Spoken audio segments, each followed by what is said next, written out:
there are two things. There are the data, the facts, like the reality of what's happening, and then there's the feeling that people have. Without a doubt. And we got to be careful that if people have that feeling, we don't make them feel stupid for having it, because being scared in the subway is a real feeling. Right. And maybe now that there's more phone videos and I hear about all these stories, like I know my wife, she says she feels uncomfortable in the subway. I know probably now because she uses it to Uber.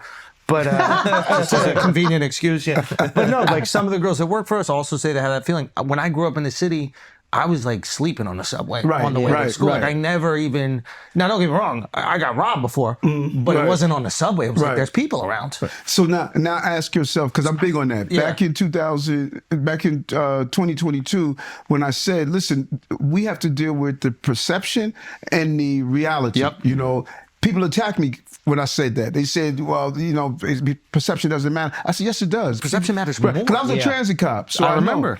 And so what happens, so now we have to ask ourselves, why do people feel unsafe in the subway system? Why do you think? Because every day we take the worst thing that happens and we on blast 4 it points, out all over. And every day we blast it. Every day. And so you wake up in the morning, you open the paper, someone got pushed on the subway track. Now, you may have never had a negative experience. Someone got pushed on the subway track. Then you go down in the system and you see someone walking with no shoes on, no shirt on, and they're yelling and screaming. You hear noise. You hear it's not clean enough. You begin to say to yourself, I feel unsafe. Yeah. I feel unsafe. And so what I have to do, as you said, I'm not going to go to you and insult you and say you shouldn't feel a certain way. No, I have to answer that fear. So that's why we put 1,000 more cops in the system. We have them riding the trains back and forth. When I was a transit cop, that's what I did. I rode them back and forth. Because we know the omnipresence of that uniform can deal with that perception. Now, we got record decrease in crime, but that means nothing if people don't feel safe. Well, maybe it's I'm gonna give you some, sorry. Real quick, just like maybe it's a combination of both of those things. Like maybe it's telling people, hey, we are going to address that and we're putting more cops out there so you feel safe. And then after that going, hey, by the way, crime statistics compared from last quarter or whatever you do are down 50%. So look at this positive influence that's happening. Right. And I feel like all too often it's people going, no, you idiots. Look, crime is way better. And then they're like, don't call me an idiot. Fuck you. Right. Yeah. And I'll give some pushback on above ground. I walk around New York City a lot. I moved here 2008. And I will say it feels less safe, like just seeing, I was walking here one day from 59th. It was a long walk, but I was like, let's do it. On one block, I see like 4 guys shooting heroin. I see another guy, literal piece of his intestine sticking out of his stomach, covered in what looks like shit. That's not, when I go to Penn Station, I used to live in Jersey, I'll take it every day. I see people shooting up heroin right outside. These are not things that make me feel safe, and that is a crime, you know, even then. It might not be aggravated, but like, I'm not even saying this to like dunk on you or whatever, but I will say as someone who's lived here 17 years, it does feel less safe when I'm walking through and I see stuff that makes me feel like this doesn't feel better. And I would tell him, I was like, for a person who grew up here my entire life, it's safer than it's ever been. That's why it's just so weird hearing that, because I'm like, yo, I think a lot of Times Square back in the day. But that's what I'm saying. It might be safer than it was in 1998, but I don't think it was safer personally than it was in I think a lot of this sentiment is like, we went through a pretty tough time in New York, where it was like there were a lot of things that were quite commonplace. You started stealing because you're dyslexic, like, you know what I mean? Think how tough New York was. But you were like, I mix up letters. Let me just start running numbers. And but when you go back, how could you read if it was a JanSport? Were you ever worried? when you go back to when they were growing up, and you go back to that period of time, graffiti was everywhere on all our trains. You should see some of the pictures. It was crazy. And so understand, that's why civic is important, because when you see something like right now, when I became mayor, we were having encampments all over. People living in cardboard boxes and tents on the side of highways. And when we came in, we said, listen, people are not living that way. January and February of 2022, I went into the streets to talk to people that lived in these encampments, saw human waste, drug paraphernalia, stale food, bipolar, schizophrenic. And so we came up with a real initiative that said, listen, we clean up these encampments and we put people in housing. We got huge pushback.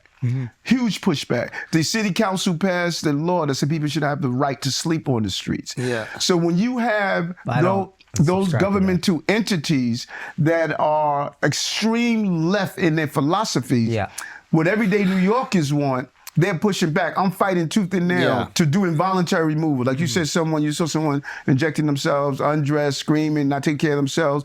I'm fighting to say, I got to give this person in care. He doesn't know he needs care. Yeah. These are the battles we have that fall outside the scope of what the mayor can do. And real quick, I'm just curious. Yeah. We have CCTV everywhere, but why don't we have any security cameras inside the subway carts? Oh, we do.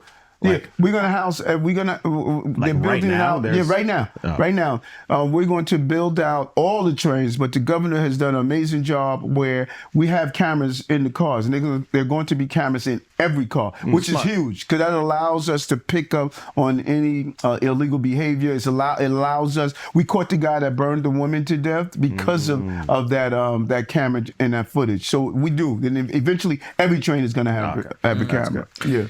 I feel like sometimes cops are like this backstop to all the problems in society.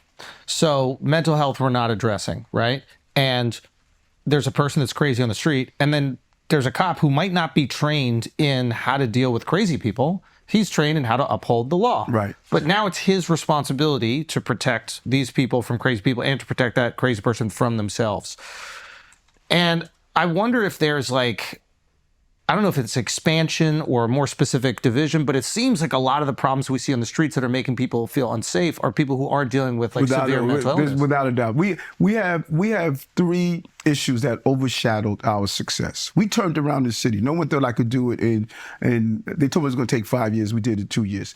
There are three issues that had... I love that. I love that. I can't even tell you didn't. I feel less safe. And I feel stupid for feeling less safe. I'm like, this guy totally turned me around. There's no more rats. The rats are gone. Got all the rats out of here. Well, they're indicators. They're indicators of a success of a city. Yeah. And so you look at the financial, we have more jobs in New York in the city's history, more small businesses in the city's history, double digits decrease in homicides, shootings, the 7 major crime categories, 4th largest tourism in the city history, build more affordable housing in year 1 and year 2, individual years in the city's history, move more people out of homelessness into permanent homes. In year 1 and year 2 in the city's history. Wow. Drop unemployment around all demographics in the city, but particularly Black and Hispanics by 20%. So they're indicators that people look and see, let me see the success of the city. When you look at the indicators, it shows how successful we are. And bond raters, these people who look and say, okay, is this city being well managed so that we can give you a bond rating so that people see if they're going to invest in your city? They raised my bond and then came back out of all that we went through. They said, we still want to keep this bond rating high because this mayor has managed COVID, managed 230,000 migrants and asylum seekers that came into the city.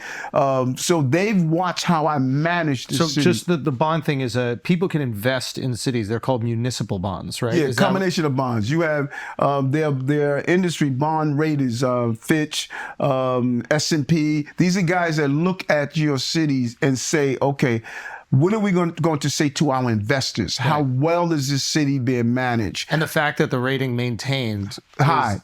They saying they scrutinize, they're hard, they look at everything, how you manage your money, and they said this guy has managed this city. You raised the city's credit score. Take that, racists. Tell us what happened with the migrant crisis. Oh, great question. The thing about it, and that was my first. I want to tell you the three things that overshadowed our success. Yes. And I want to talk about the migrants. 1, random acts of violence. Mm-hmm. Nothing impacts your feeling of being unsafe. You're a woman walking down a block, someone punches you in the face out of nowhere. 100%. Random act of violence. One guy, dealing with severe mental health issues that should not have been on the street, stabs 3 people. Those shocked everyone. Yep. That has overshadowed our success. Mental health, and that's tied to mental health. The second is recidivism. we have cats that are committing crimes repeatedly. Yeah. Repeatedly. They made up their mind. We have 575 people They made that up their mind. They gotta break the law. You put them in jail. You know what I'm saying? No, I'm committed to this. Can't stop them. You can't have 575 people who are arrested for shoplifting, and they have been arrested over 7,500 times. 36 people who have assaulted people in the subway system have been arrested over 1,600 times. With this revolving door system and trying to convince our lawmakers in Albany that, yo, this is a problem, you know? Yeah. And they're real problems. So who can do that? Because I think a lot of people blame you for that as the mayor, the right? mayor. And that's got to be frustrating because you're like, yo, I'm not the DA. Right. You guys elected the DA. Right, It's right. not like you even placed him there, right? No. So who decides? The judges have to get on board, but there was a great deal of reform passed in Albany that it was conceptually it was a great idea. What was the concept? That was when you hear bail reform, discovery reform, raise the age reform. There's a lot of reform because we don't want a heavy-handed criminal justice system when everyone is being locked up for no matter You what want they to give do. people an opportunity to have a life Right. after making a mistake. Exactly. But if they're repeat people, like you said, they're committed to that. And that's what we're trying to show them, that, listen, the data is showing these reforms you did in 2019 is having a negative impact on public safety, and it has been very centered on people who commit crimes. Hey, but what about the people who are the victims of these crimes? We have to start talking about those who are victims of these crimes. So what would your solution be? Because 3 strikes doesn't seem that fair either. So what would your solution be? It's not so much saying 3 strikes, 2 strikes. The judges must use a determination. Are you? Is it a danger releasing you? Right. Is it a danger releasing you? Judge has to make that call. Is it a danger releasing you, putting you back in society? Yeah. If you're arrested in a short period of time for repeated burglary, you making up your mind, listen, you can let me out as much as you want. I'm going to continue to do the crime. We have to prioritize law-abiding citizens over the ones that are breaking the law. The safety thereof. And that's what we don't do. Yeah, and That's what we I don't get do. the idea, like you said, like the idea was good. Like you don't want too heavy-handed a justice system where these people make mistakes and then they don't have opportunity in their life thereafter. Like Right. as you said, like as a young kid, you did some silly shit. I know I did some silly shit. We all did. We did. Right. We're not gonna talk about it, but we can. But yeah, the problem with that, a lot of people were doing like petty crimes and they didn't have money to bond out. So they would just sit in jail for until So they're their trying to court. solve that problem. And that's Yeah. why, I'm a big believer in non-violent crimes. If you What do you mean you're a believer in it? I'm a believer that we should not be being heavy-handed. Now, With the nonviolent crimes. Yeah. Now, what we want to do is, hey, you have a drug problem, you're going into Rite Aid over and over again, and you're doing shoplifting. Yeah. Listen, we're going to give you a pathway to deal with that drug issue, you know. So we don't want to be heavy-handed. And those are the alternative to incarceration, to give people the support they need. Because a lot of people think, okay, well, shoplifting is a victimless crime. That's not true. No, there's If that Rite Aid closed down, Ms. Jones now has to get on the bus and go to get a drugstore that's, you know, a mile away from her now. That cost her money. Mm-hmm. The people who worked in that Rite Aid are now losing their jobs in the same process. It impacts your economy, you know. So we need to make sure that we send the right message that you can't have a revolving door system. So let's talk about the migrants. Yeah.